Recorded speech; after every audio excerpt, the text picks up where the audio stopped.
Welcome to my simple tip series on how to not wipe in Abyss dungeons for newcomers. There are some fairly interesting one-shot mechanics going through the Abyss dungeons, and I just wanted to make a simple and friendly guide for new players and a brief refresher for long-time returning players who may have forgotten some of the mechanics. So let's get into it.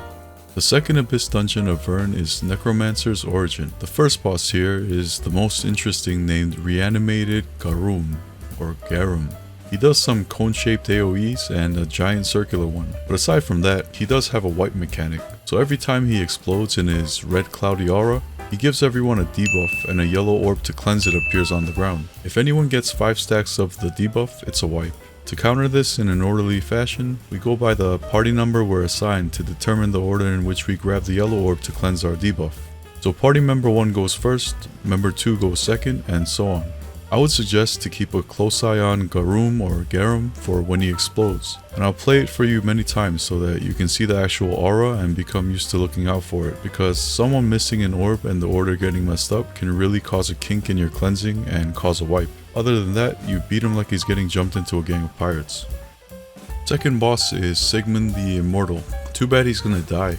This guy is fairly hectic, but most notably look out for his movement and teleporting. And when you see him do it, try to get to him as quickly as possible if you can, because he'll do a giant AoE with the safe spot being in the center near him. If you're too far away, wait a bit to stay outside of the AoE, then rush in again. But there are some AoEs that just take up the whole screen, so it's best to rush to his center as quickly as possible.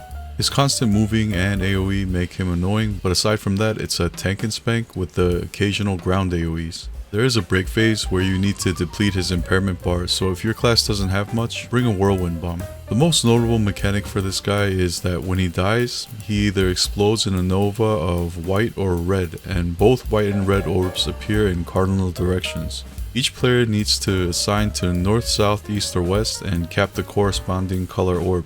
So if he explodes white, like it did with us, you cap the white orb. If he explodes red, then the red one. After this, he respawns one more time and you kill him again, in which he explodes again, white or red. You cap the corresponding orb again, and if everyone has done it right, he will die the second time. If not, he'll resurrect and you'll have to do it again.